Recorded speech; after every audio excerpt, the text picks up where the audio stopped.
मैं हिंदी में बोलूँगा। आज भारतीय बौद्ध महासभा इनकी ओर से आज वर्षावास कार्यक्रम का आयोजन यहाँ पर किया है। ये वर्षावास का कार्यक्रम वैशाखी आषाढ़ी पूर्णिमा से शुरू होता है।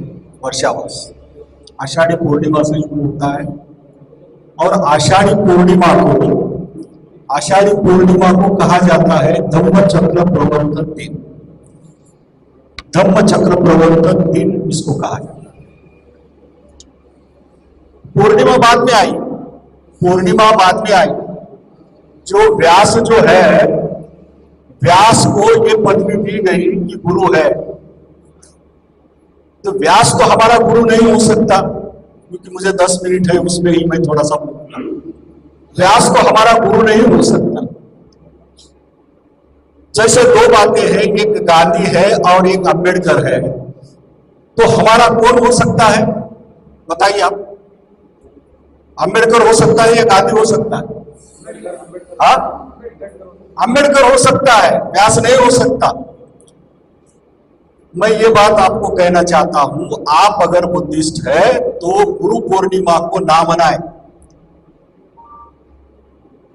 ये जो है धम्म चक्र प्रवर्तन, इस दिन को खत्म करने के लिए गुरु पूर्णिमा लाई गई। ये बात आपको ध्यान में रखनी चाहिए। जब बुद्ध को ज्ञान प्राप्त हुआ, संपत्ति प्राप्त हुई, धन प्राप्त हुआ, धन यानी ज्ञान प्राप्त हुआ, ऐसा दुनिया में एक ही आदमी है, एक ही व्यक्ति है, एक ही मनुष्य है जिसको हम कहते हैं कि उसको ज्ञान प्राप्त हो।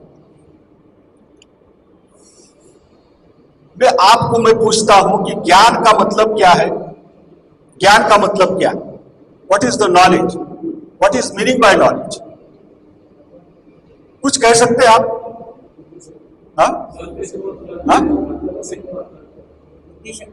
बुद्धि शक्ति। मैं उसको नाम देता हूं ज्ञान is equal to doctor Baba Saheb Ambedkar. कैसे? डॉक्टर बाबा साहेब अम्बेडकर हम नहीं कह रहे। जो कोलंबिया यूनिवर्सिटी है, कोलंबिया यूनिवर्सिटी के गेट पर जो आधा पुतला बाबा साहब का रखा गया है, 200 साल का उन्होंने अभ्यास किया। उस अभ्यास में बाबा साहब जैसा कोई ज्ञानी व्यक्ति उनको नहीं मिला, आज तक नहीं मिला।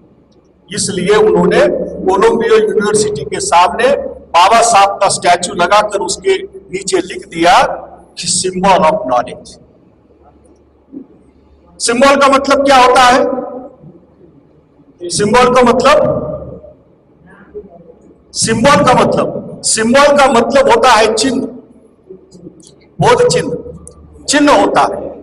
और नॉलेज का मतलब होता है ज्ञान का सिंबल अगर कोई होगा तो डॉक्टर बाबा साहब है। हमारे पास दो लोग हैं ऐसे, दो विभूति है ऐसे। विभूति पूजा बुद्ध ने कहा, बाबा साहब ने कभी मानी नहीं, लेकिन ऐसे दो लोग हैं हमारी पूंजी है वो, कि बुद्ध है जिसको ज्ञान प्राप्त हुआ दुनिया में एक ही आदमी है, और दूसरी जो है वो ज्ञान का मतलब डॉक्टर बाबा साहब अम्बेडकर। ये दो व्यक्ति हमारे पास। तो बुद्ध को जब ज्ञान प्राप्त हुआ तो बुद्ध को ज्ञान प्राप्त होने के बाद में बुद्ध को ऐसा लगा कि मैं ये ज्ञान का क्या करूं, मेरे पास ही रखूं, वो खत्म हो जाएगा। मैं जैसे मरूंगा तब खत्म हो जाएगा। तो ये जो ज्ञान है मैं किसको दूं? क्या दूं या नहीं? अगर दूसरों को दूं तो मुझे भी तकलीफ हो जाएगी, उनको भी तकलीफ हो जाएगी। तो ज्ञान क्या? तो ये जो है ज्ञान, जब उन्होंने विचार किया इस पर, तो तब उनको लगा कि नहीं, ये ज्ञान जो है लोगों को देना चाहिए।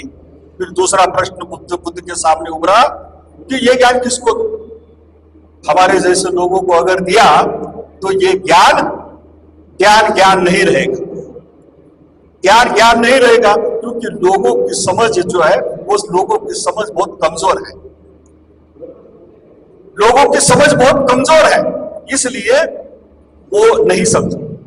तो जिस मार्ग में, इस मार्ग में, ज्ञान के मार्ग में, ज्ञान प्राप्ति के मार्ग में जो लोग हैं उनको ही मैं ज्ञान दूंगा। तो गया से, बुद्ध गया से सारनाथ की ओर आते आते 300-350 मील किलोमीटर का प्रवास है। तो वो पैदल चलकर सारनाथ तक आए और सारनाथ में 5 लोगों को मृगदाय वन में ढूंढ कर निकाला और उनको वो ज्ञान दिया। वो कौन सा दिन है? ये जो आज पूर्णिमा जो है 21 तारीख को हो गई, वो 21 तारीख की पूर्णिमा है, आषाढ़ी पूर्णिमा उसको कहते हैं। आषाढ़ की पूर्णिमा जो है उसके दिन दे दी।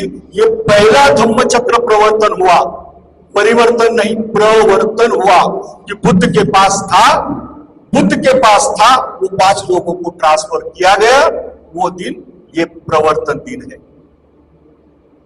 और उसके बाद में बुद्ध के जाने के बाद में, बुद्ध के महापरिनिर्वाण के बाद में व्यास को ये पदवी दी। और जो वर्षावास शुरू होता है उस दिन, वो दिन जो है प्रवर्तन दिन, धम्म चक्र प्रवर्तन दिन को खत्म कर दिया। हमको मालूम नहीं धम्म चक्र प्रवर्तन क्या है, बुद्ध मालूम नहीं थे।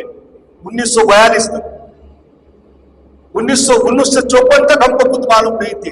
पहली जो बुद्ध मूर्ति जो है वो बिठाई देवरोड में बिठाई, रंगून से लाई गई मूर्ति देवरोड पुणे में बिठाई। तो ये धम्म चक्र प्रवर्तन दिन है।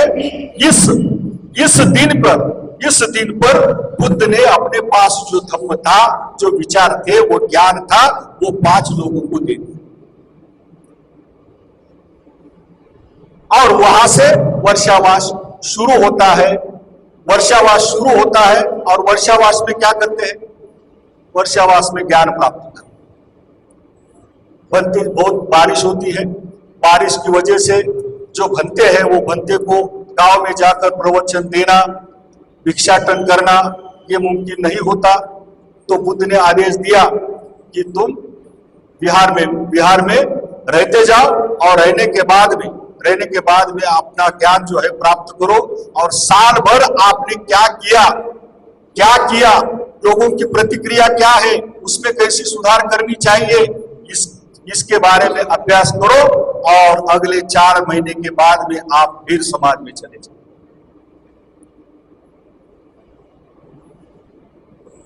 आज जो है बाबा साहब के बारे में जो अगर हमने सोचा, क्योंकि बाबा साहब और बुद्ध को छोड़कर बाबा साहब नहीं, और बाबा साहब को छोड़कर बुद्ध नहीं, क्योंकि दूसरा जो धम्म चक्र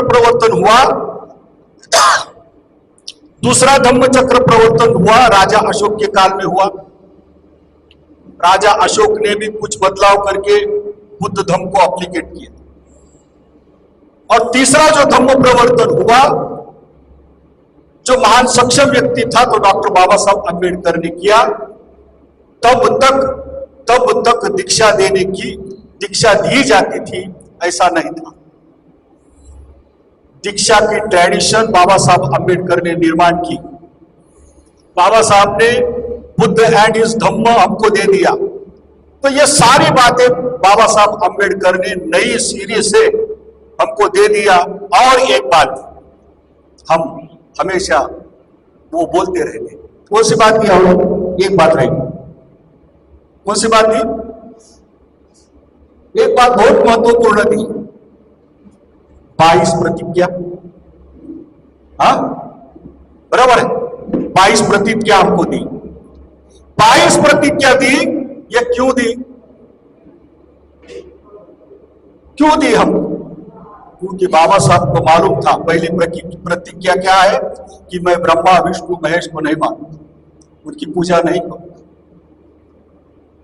मैं राम कृष्ण इनको नहीं मानूंगा, देवता के तौर पर नहीं मानूंगा, उनकी पूजा नहीं करूंगा।